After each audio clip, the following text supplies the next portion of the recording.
What's happening, Brighton? The short answer is a lot. The long answer is this podcast. What's Up Brighton is a show dedicated to the community we all love.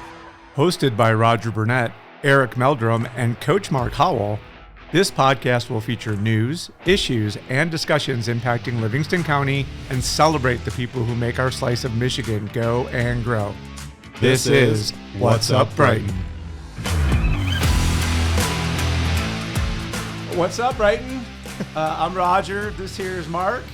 And that over there is Eric. And then, ladies and gentlemen, for the first time ever in what is a slightly precedented, we expected we were going to do it. But yes. Here for the first time. Guest. Our first. Didn't realize. Never going to get. Milestone. This is it. Nobody gets to be the first again. Right. There's only one first. Yep. And this guy's going to introduce himself. I'm not going to even try. Yep. Mr. Number One is here to tell us who he is and why he's here. Ken Larscheid. I wear many different hats, so I'll go through, I guess, all three, but 4 hats. He dabbles. Owner at Running Lab in downtown Brighton, and I'm also the chair for the committee that puts on the Believe in Brighton website, Taste of Brighton Festival, Ladies Night, and also a board member of the DDA, and a father and husband. So I like that fourth hat that you just threw in there. Yep. You're like, wait, I can't forget about that. Cannot forget about that. That's the most important one. The most out of demanding all. one. Yeah. Oh, yeah, that one. For sure. Yes. And when people Welcome. come, the keyboard warriors, as we know them, when they show up and they're like, that guy, and he's had this to say, and we're like, you mean the father and the husband? And Yeah, the right. human being Yeah. person Yeah. that You can always go was back trying to to that. help. Yep. That Yeah. person? Yeah. Yeah, exactly. The neighbor next door that has a heart as well. Yep. Yep. So there you have it. All right, so we already were hospitable, so we're not just going to let him roll and get the first one word either. Because Ooh, one right. word right here. Thank you to Michelle Cousineau and Engrave It All USA for these amazing tumblers, ladies and gentlemen. Right? Going on rock. things. So I like these bad boys. Personalization is key. One word as inscribed by my name. So who I forget. So Mark, you're right here. What's up? What's your I'll word? rock and roll. My word today is ignited. Ignited. Yeah, I'm pumped up. I'm pumped up just with a lot of life events. You know, major milestone life events have me pretty pumped up right now and kind of refueled for spring, for summer to make a bigger difference. I've got some career opportunities, kind of some side hustles that I'm getting going. You know, the podcast is rocking and rolling. We got our first guest today. It's just a lot of new things are rolling out in life and in at home and in careers, and it's just I'm ignited. I'm pumped up. I'm amped. Ready to go. Is the sourdough starter like taking off? The sourdough starter is that the side biz It's a there? fun hustle, and we haven't paid for bread in like 8 months. So muffins, bread, you name it. My wife is crushing the sourdough. Here we Awesome. go. Here we go. Another cottage industry, if you will. All right, so ignite. Mine is determined. Mine's determined today. A lot of things going on. Is Mark I always feel like I feed off of like Mark, but he's got good energy. But no, determined. I mean, there's a lot of things like getting this podcast going and getting like everybody surrounding this. Like I've just been determined to do it. I'm like, I'm doing it. It's happening. Like, let's go. And just continuing. And there's a lot more of that coming with other things that we have planned. So determination is got to be there, or else it's going to fall by the wayside. Boom. Ignite determination. We come around to the second base slot. Yep. All right. I had this word as soon as you said you're going to need one word for this episode, but execution. And we talk about it in our business a lot, and lots of people can do things. Lots of people do similar things to what we do, but we always say it always comes down to execution, and that's what's going to set you apart. And, I'm seeing a lot of that. Also, it's my first Taste of Brighton Festival that I'm executing as the chair of the board. And so there's just a lot of that going through my head at the moment. So, yeah, that's my word. Absolutely. No pressure there. Right? Get her done. Brand new environment that you've got to reconfigure the entire festival around because it's never looked like that before. That should be fun. No problem. Right? Yep. All right. So mine would be integrity.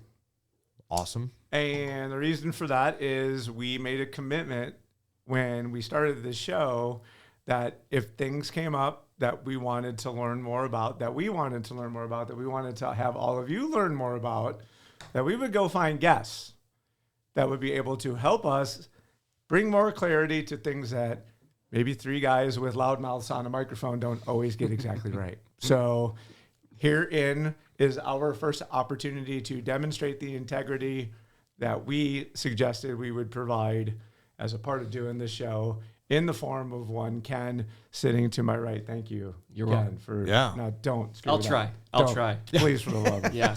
man, like no pressure here. But anyone who's willing to take on something like the event that you've decided to take on I feel like you're probably going to be fine with the microphone. Yeah. Well, I talk about it enough all the time to many different businesses, so it's pretty easy, I have to say. Well, and not to mention the fact that as a member of the local community and also a follower of our beloved Brighton, Michigan Happenings Facebook page, you may have something to say about some of the things that we've been able to uncover in the headlines. Anyone have anything interesting from the headlines that was of particular note that they wanted to come and talk about today? Is that a look towards me? We all kind of looked at Eric. I guess you started the group, but Eric. What about you, Eric? Well, no, I mean, I don't think there's any one particular headline that we want to talk about, unless you have in mind, and I'm blanking on it. Here, let's put it this way. Before we talk about the topic that we want to talk about, which was not covered on the page, so we have to kind of clue people in a little bit about what it is we want to talk about. And what it has to do with the fact is that this is a very difficult job to be the admin of this particular page. When you have a community of this size, it creates a lot of volume. There were 900 requests to join in the last 30 days. 900. Wow. Somebody has to approve or decline all 900 of those. And it is becoming increasingly more difficult. Sufficiently so that something that we saw happen on another page gave us a bunch of pause. So I think I clued it up for you. Laid the groundwork. Yes, thank you. All right, I thought we were talking about the Taste of Brighton, but we will talk about this. That's next. Because you're absolutely right. Like there's so much activity, and we were talking about this in the green room before we came on. Like, what's going on in the group, and like. Yes, when we sat down here, like, how many posts do you actually decline out of the group? Yeah. And, like, that's a really good figure. I don't know the percentage of posts that actually get declined, but it is a high percentage. Right? There's a high percentage of posts that actually get declined. And something we were just talking about was, like, what is the difference between some of the other groups that you see and, Brighton Happenings on why, like, it just feels different. Mm-hmm. Right. It just feels different in terms of like the content that's in there. And it is because we block out a lot of the garbage that's in there. But to Roger's point, that is an incredible lift. And I felt like I've been on vacation since Roger came in. Like he's getting a feel for like, okay, what's going on in here? Like what's happening with the content, what are some of the things that are being posted or trying to be posted in the group. And one of the things that, like, I don't think people really realize about trying to post or promote or just get something out there is that if it gets denied, there's probably a reason for it, right? But people are so quick nowadays with their emotions and just like it's so right or wrong, like, and they feel so entitled about things that the amount of messages that I've personally got, right, or the amount of stress that I felt like I'm letting my community down, or I'm letting somebody down, for the way they make me feel when I don't let their post into the group. Dude, I've literally like went to sleep at night like so stressed that like why do I feel like this? Why do I feel like this? Because I've gotten direct messages, people commenting like, the admin of the group's horrible, like all he cares about is his real estate business, and like why should I feel like that? Like, and I'm trying to like make heads or tails of this, and I've gotten to the point where like really doesn't bother me anymore. Like I've had these roller coasters with managing the group, and like now Roger's in it as well. Mark's seeing it. Like it's a heavy lift, right? So much so that There was a neighboring city in Dexter, and I'll say the group because it's all public. The Friends of Dexter community group, the admins actually did a farewell post with that very sentiment that said, look, we've been doing this for so long, pro bono. We don't get paid for it. This is something we wanted to do, during a time where like businesses were struggling. We wanted to help businesses. We wanted to help promote like our downtown area. And then people just took it to the next level, right? People felt entitled. People felt like they need to do it. But the admins were the ones that had to try to keep the page clean, keep it, somewhat organized, if you will. And they finally said, enough's enough. Right. And I was reading this whole entire post, and I was getting like emotional while I was reading it, because like I've had all these feelings. I've had all this amount of stress in my life because of it, like managing a group this size. And theirs is only a quarter of the size, right? Right. Yeah, it was only like a third of the size. A quarter. Yeah, quarter, I guess. Third. I don't know. Well, I guess we're up to. We're doing too much math. Too much math. Almost 40,000. Right. So regardless, it is a quarter. You're right. It is a quarter of the size. You're right. My math was wrong. Yours is right. And I'm just thinking to myself, like, why is this happening? But their farewell post, said, we've poured so much into this community and gotten nothing but hate, stress, been verbally abused, been scared for their lives, like children's lives. Like it was like, I don't know if we'll post it, but like it was almost to the point where, like, you feel for these people, right? And just like out of humanity, like, why would somebody else make somebody else feel like that? I just don't understand it.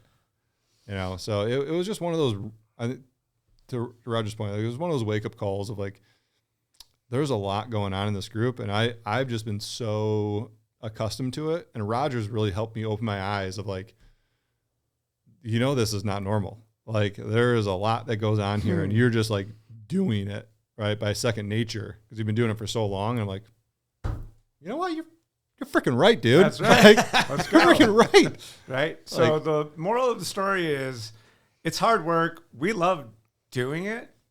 We're not complaining. But y'all need to remember that this is not easy, and that the longer it gets done, the harder it becomes, because for you, it's brand new. For all of us, it's yesterday, last week, last month, last year, 2 years ago. And all of the behavior just has a way of compounding and becoming more challenging and more difficult to overcome, because we have to fight against all of that happens every single day. But that's no different than being a dad or a mom. It's no different than being on a team. It's no different than trying to sell really great shoes to somebody who may doesn't want to spend that money. It's what we have to deal with in order to accomplish the task that we want to get, which is to continue to spread a message of positivity to a bunch of people who apparently, unlike that group, like it when we do the things we do to keep it what it is. Mm-hmm. And in keeping with that, that's why we invited this handsome gentleman onto the program, so that we can focus on the amazing summer we have ahead of us. Yes. And some of the things that we didn't know enough about that Ken's going to come and tell us now we'll know much more about. So yeah. And I before we get started on that, I just want to say, like, this is the power of the group, that like we put a piece of content out, right? And we don't claim to know everything, right? Like you said, it's three guys talking. Right. Like this is just like bar talk, kind of coffee table talk. And, we've made an environment enough to where Ken felt comfortable to say, hey, there were some things that you guys talked about that we actually need to clarify, right? Ken reached out and I said, you know what? Awesome. Perfect. Why don't you come on the show? And he was like, yep, done. You know, not even hesitation. And like, we just want everyone to know, like, that's the type of environment that we want. We want people to bring clarity and, for integrity. That's what this is about. So appreciate you coming on the show, talk about some of the things that are, people have questions of what's happening. With it. Awesome. The episode 2, listening to episode 2, and you guys were talking about the Believe in Brighton website. It was great. That's exactly, that piece of it. your view of it and everything that was done with it was exactly why we created it. And it was a tough time for all the businesses with Streetscape last year, and Absolutely. we felt we needed a vehicle to market ourselves and just show everyone what's available downtown, that we're open. Lots of misconceptions that we were closed, and that wasn't the case. So it was a very group effort. It was very tough. Taking an idea of just as simple as recreating an ad from 1927, that was and then going the direction we went with it, which what we ended up with was a lot of different ideas to get to that point, but that's what we ultimately ended with, and I was proud, and I was proud of the group that handled that and created that campaign. So it was super fun. And so what was born out of that campaign was we ran that website and all the money that we collected from the businesses to crowdfund it and get it together, to create the website, to design it, to market it. We ran that through the Taste of Brighton nonprofit. So just to give you guys some history on that is, and not a lot of people know this, like we don't talk about it. We don't really tell this story on the Taste of Brighton website or anything like that. It's really just a focus on the festival. But insider information. Yes, insider information. Yeah. What's Up Brighton podcast? Yep. This is like Wizard of Oz. Like, Yeah. wait, what's behind the curtain? Yeah, What's behind the curtain, Ken? Well, this is like, you guys always talk about those small little things that are interesting facts that that you want the community to know, and I think this is definitely one of them. I mean, downtown businesses know, but outside of that, it's not really a known thing. But it is a 9-person board of downtown business owners that are 100% volunteer, that started this nonprofit Taste of Brighton to be able to put on this festival. And so it was called, we named the nonprofit Taste of Brighton. I didn't start it. I wasn't involved with it in the beginning. I joined in 2021 as a board member.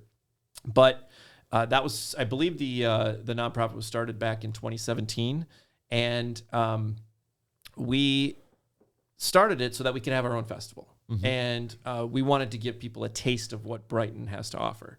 And so the idea is that the premise is we wanted businesses that have a brick and mortar address in Brighton were the only vendors that could apply to be a part of the festival. Awesome. So that's one thing that people just don't realize.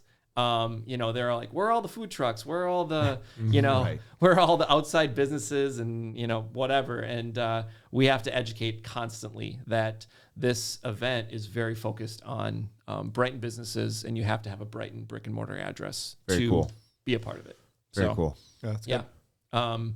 So that was kind of one piece. And then I know you guys mentioned that like the name was going to change to Believe in Brighton Festival. That's not the case. It's still going to be the Taste of Brighton Festival. Okay, we're not getting rid of that. Not changing the Taste of Brighton to Believe in Brighton Festival. But what we did change. Go ahead, Roger. For the thousands of you who were misinformed by us, We were sorry. apologies. All good. As you were. I just want to come on and talk about the festival because I think there's some really great things happening with it. So, Sure. But the piece I think maybe that you did hear was that we renamed our group and our nonprofit Believe in Brighton.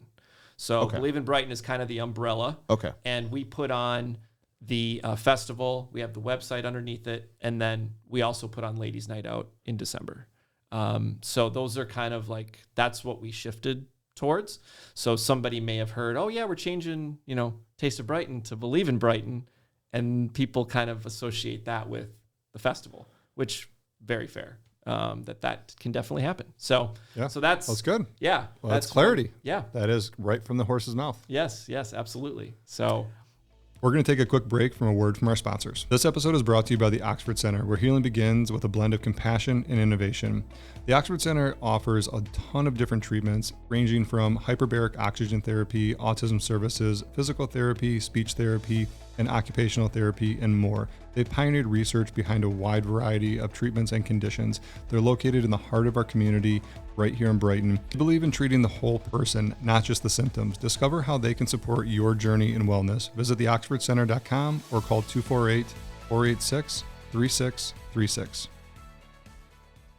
I think Ken might be able. So another brainstorming that we had was, so how are you going to set up everybody downtown? Yeah. Now? We were, we solved it for you. I don't know if you listened, but we fixed it. Well, asterisk, because we don't know if it's actually possible with like fire code and all that. Right. Like, Wait, What are you talking about? Look What do you mean you solved it for No. Because I love ideas. Because if it's wrong, we don't want you to tell us it was wrong. But if you tell us you're going to do it, then we would be like, no, we're going to take credit. We're going to take credit. Yeah. Absolutely. You tell us first. You tell us first. Okay. Well, we're not making too many changes. I mean, the street did get narrower, but we are bringing back music. So that was live music. We did not have that in 2022 when we did the first festival since 2019. And we got a lot of feedback that, you guys were missing music. And, we just had a DJ playing, music throughout the entire festival. And we wanted to try that. And it did not work. People did not like it. And we listened, and we're actually bringing back music better than I think it's ever been. Awesome.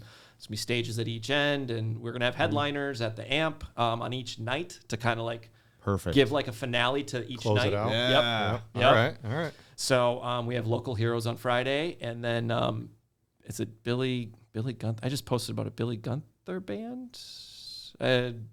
A good band. Yes. A good band. It's on the Awesome. It's on the Taste of Brighton website. I did not book the music, so we have two board members that are like, they love working with bands. Yep. Owner at the Pound, Nick, and then owner at Label, Steve. Oh yeah, they're great. Two great guys to book that. Like, Yeah, they're tied in there. Yep, they're in the music scene, and we're grateful to have them on the board to be able to handle that piece. That was a struggle in the past, but now they have just totally ran with it, and music's back. So it seems like we would be remiss if we didn't tell you to tell people when this event might be this year. Yep. So it's July 12th and 13th, and we are kind of the first, I guess, major event. And there's other events that are happening downtown. Obviously Farmers Market and things like that start in May.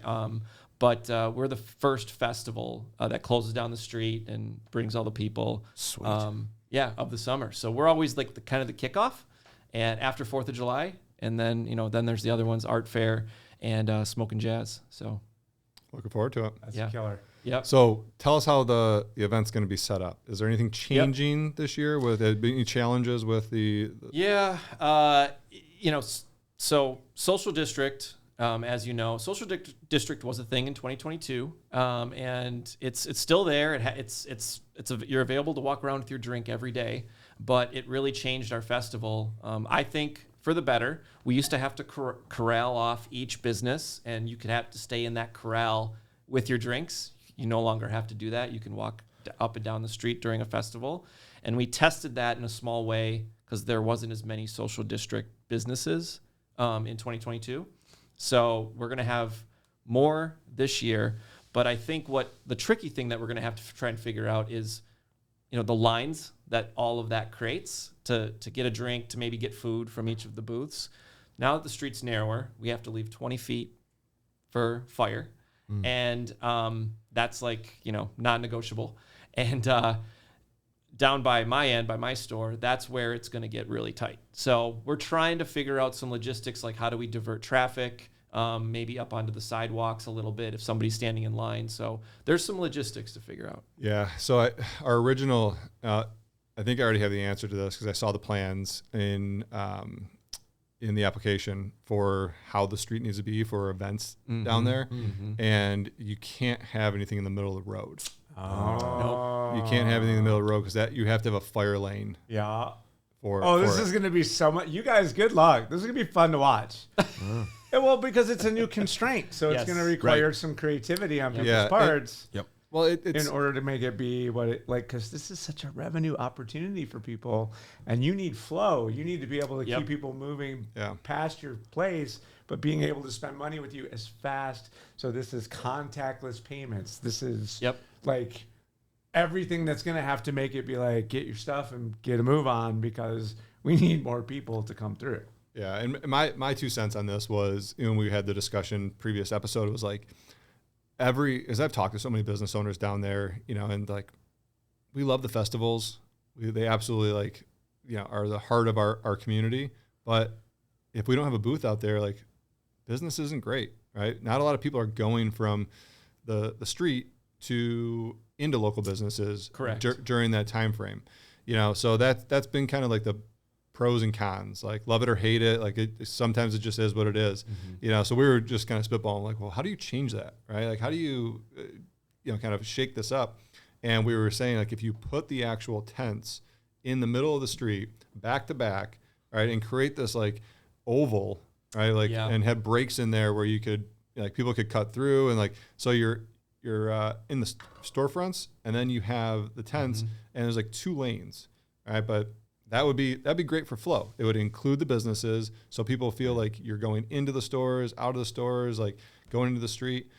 But at the same token, you don't have the fire lane in there, right? And that in itself becomes a constraint. So you can thank the fire department, because they don't love that. That's their fault.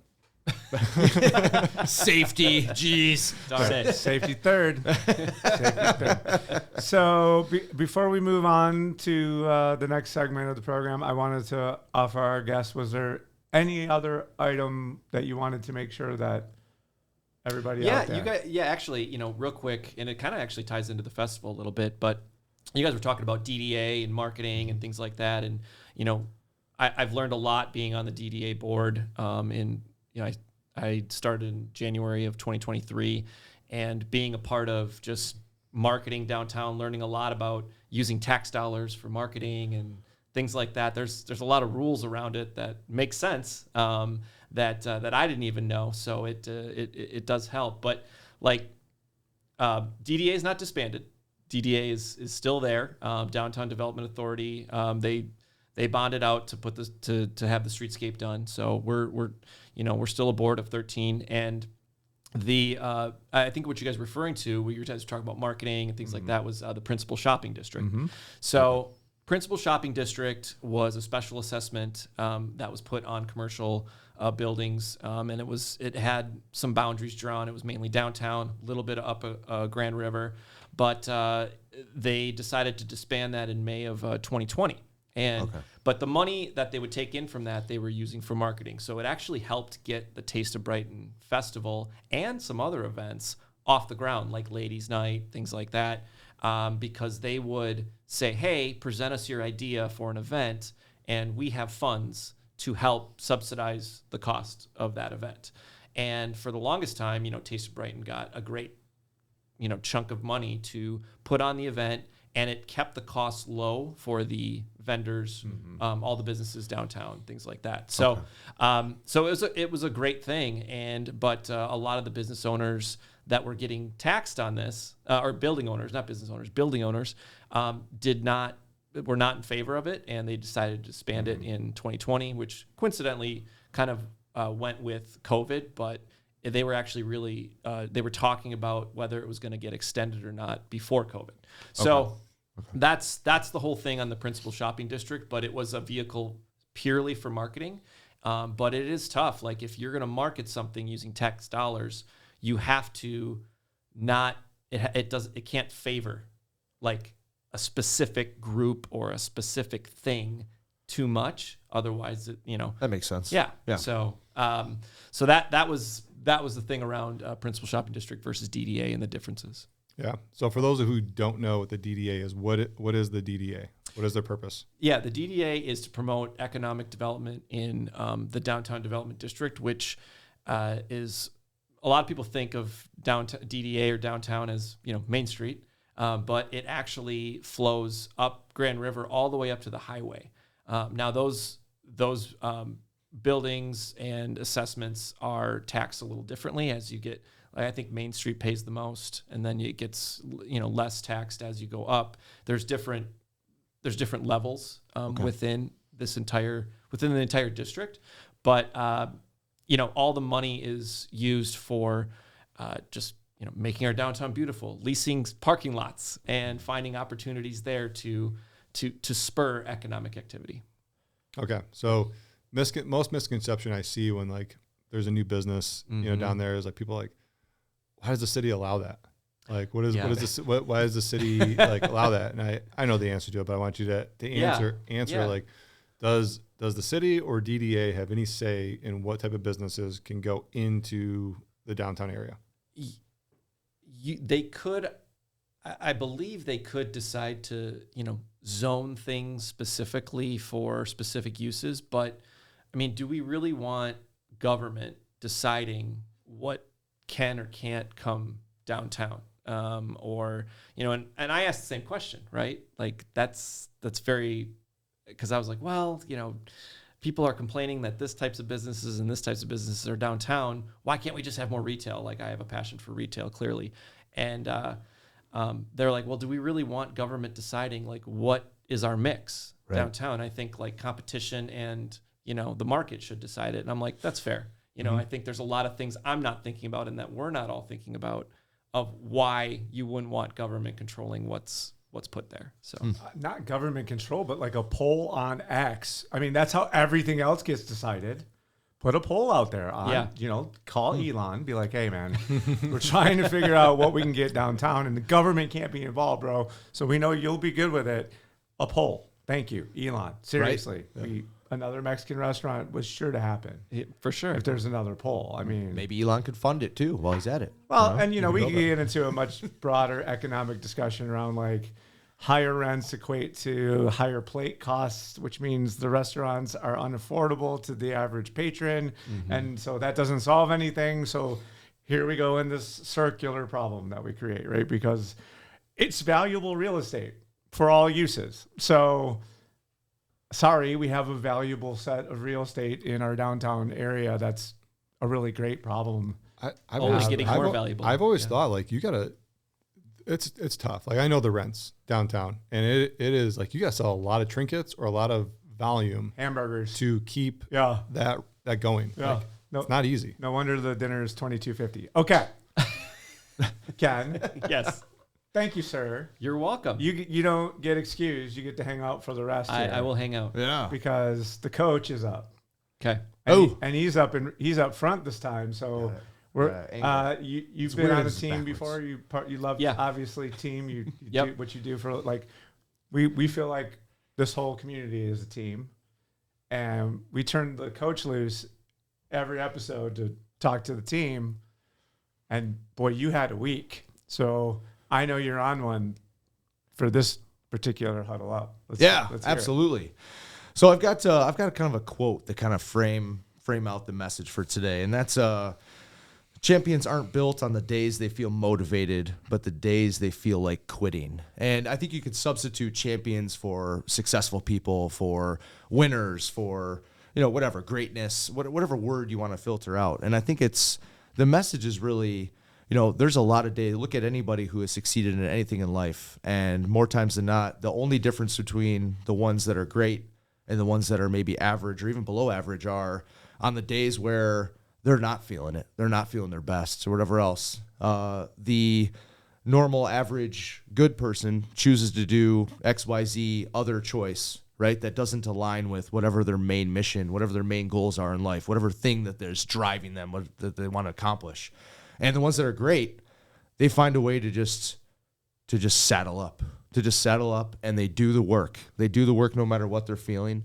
And I think that the message, the more you do that, just like anything in life, like 75 hard, there's a lot of days where I'm sure you wake up and you're like, F this today. I want to have a drink, or I want to not go for that workout, or I want to do whatever. Yeah. Ken, I'm sure there's a lot of days where you're leading runs and you're like, the last thing I want to do today is lead this 10-mile whatever. Or, I don't know how long you run, but like that sounds terrible to me all the time. Not 10 miles lately. No. Well, whatever, right? Yeah. But yeah, agreed. And Eric, you record all your workouts. You do a lot of stuff. I'm sure there's a lot of days where you're like, oh my God, I should have like 20 showings today. The last thing I want to do is that, right? But it's like, when you align that with your goals, it's like, that's the work that's going to get me there, right? And I think that the more often you put yourself in uncomfortable situations and you get used to grinding through those moments, and then you feel the satisfaction immediately following it, it just reminds yourself of like, okay, that's extra motivation. I need to keep pushing beyond, right? Because we all know that sense of accomplishment too,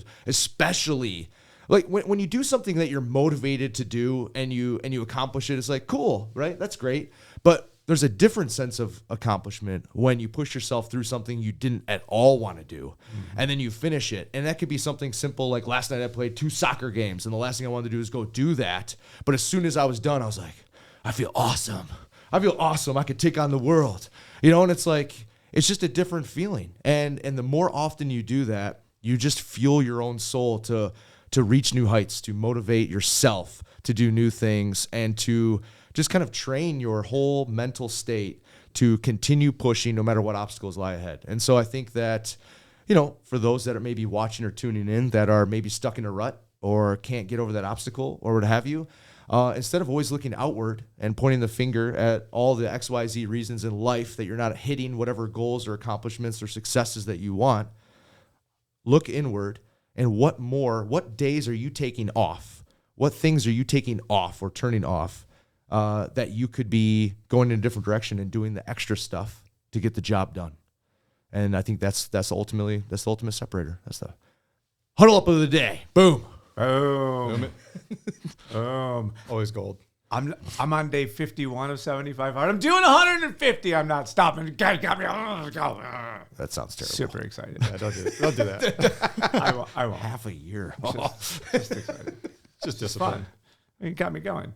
Well, so you see that's some energy, huh? That's great energy. I'm Yeah. glad you brought the energy back, because I think I took it on. I don't know, talking about government and all that stuff. Yeah. The government does that all the time. All the time. You brought value. That's what we're looking for. Well, Value. and the good news is now we let Mr. Eric over there with the final thought sort of tie it up in Wrap it a up. ribbon Great. and That's right.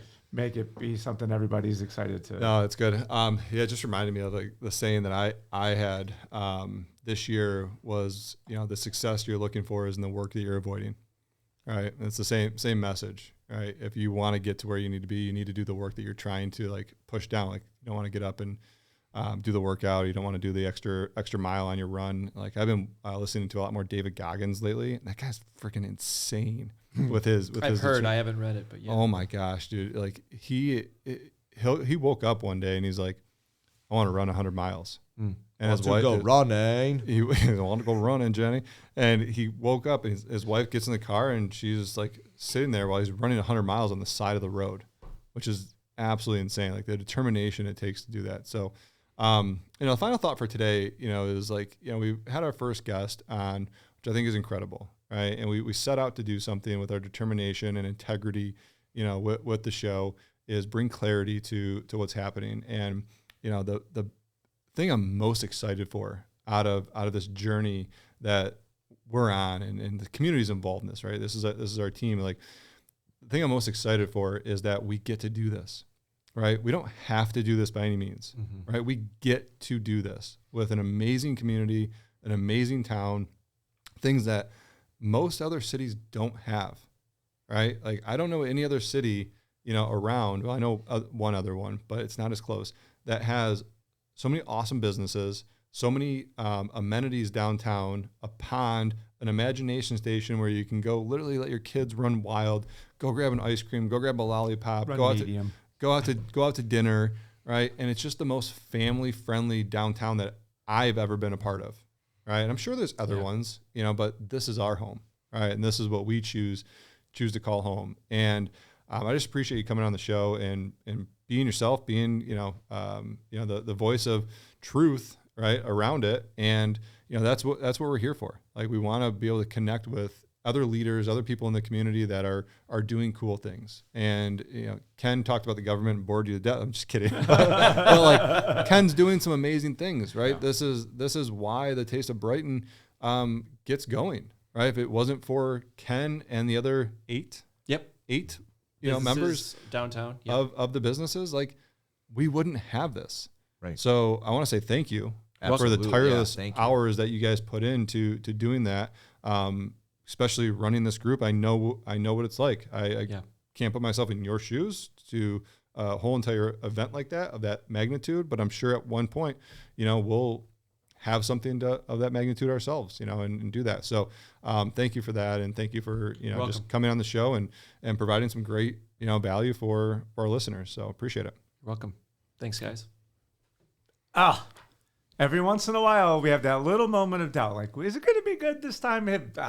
That's it. That's all. That's everything. If you enjoyed what you heard today, please share the episode. We'd like to get word about the Taste of Brighton Festival as put on by the Believe in Brighton Committee. Like to make sure that thing is as well attended Nailed it. as it possibly could be this summer for everybody's sake. It's time for us to get out, do the thing. But in the meantime, like the episode, share it around. And until next time, this is Roger signing out.